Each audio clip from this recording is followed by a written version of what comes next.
Titanfall 2's open tech test seemed to put a lot of people off the game, and whilst there were a few issues, there was definitely a solid game underneath all those problems. We recently got to play a final build of the game, and we have to say, Respawn Entertainment has made a lot of improvements since the tech test. Here are the 9 best things about Titanfall 2's multiplayer.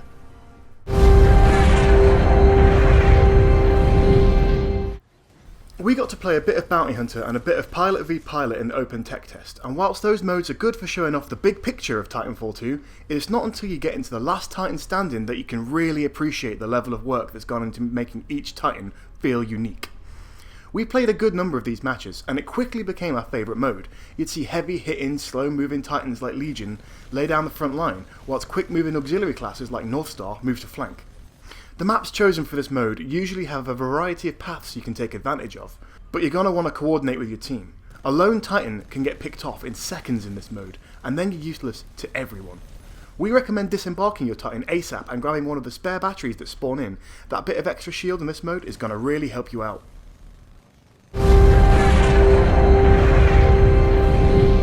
Whilst Last Titan Standing helps you understand the function of each of these mechanical beasts, putting them into different game modes really helps show off what they're best at. We played a lot of Ronin, that sword swinging Titan, in the campaign, and we really enjoyed how he worked. But due to his aggressive and close range makeup, we didn't think he'd be a viable option in MP. That's where we were wrong. His core ability, which is a devastating charged sword attack, can effortlessly cut through enemy pilots, and once he's in range of enemy Titans, he can really do some serious damage. Most Titans struggle to keep him at bay in close range, and Ronin's phase ability, alongside his insane mobility, means a smart pilot can dice multiple Titans in one fell swoop. Don't be disheartened, however, picking a good Titan to counter him isn't that hard. The sniper Northstar or the aggressive area denial of Scorch can ruin a Ronin's day with ease. Picking and counter-picking Titans will be a big part of this game's high-level play.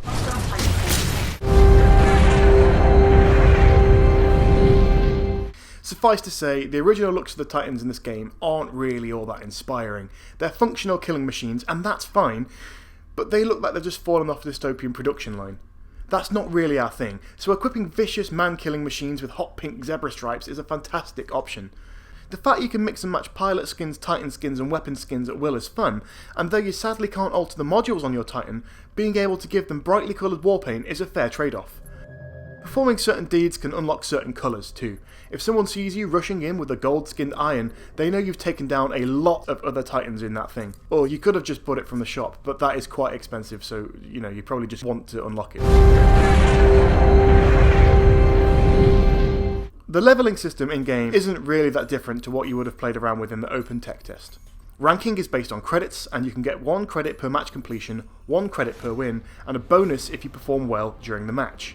This means that if you try a new weapon, every time you unlock one, you won't master it, but you'll level up quicker, since it takes less kills to improve weapons at the start of a cycle. The trade-off is going to be getting more upgrades for starter weapons earlier, or getting a more diverse pool of firearms sooner, a nice balance that'll lead to an economy we look forward to seeing in the final game.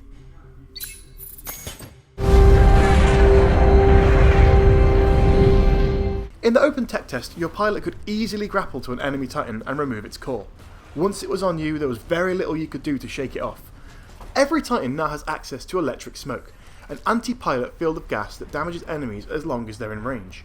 Now this isn't a solve-all, you're still going to get pilots mounting you, but if you can be smart and deploy electric gas and disembark your Titan to deal with people that are mounting you, you'll easily be able to figure out how best to deal with a Titan versus pilot mechanic.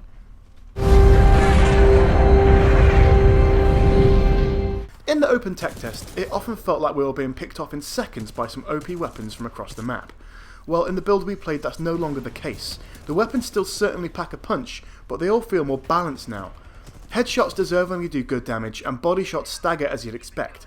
If you get the drop on someone, they're as good as dead, and that feeds into the whole fast-paced, hectic feeling the game is going for. There are very few instances, however, of us feeling like we were unfairly killed, and we often traded with other players too. We'll take that.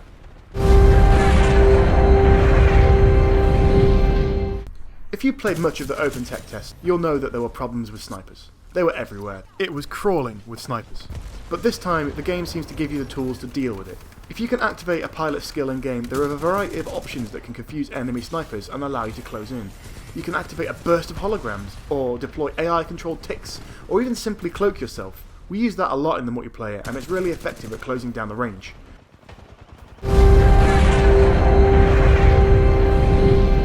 If you're using the grappling hook, you need to understand how it works. It's all well and good just snapping to something and pulling yourself in, but the mechanic has so much more depth to it than that. If you attach the rope to something higher than your position and carry on looking in front of you, you'll get a huge boost in momentum and speed, allowing you to carry on wall running or sliding and become a far more mobile threat than a tethered pilot. Smart players will see people grappling and homing on the anchor and focus fire preemptively, and you do not want to be on the receiving end of that.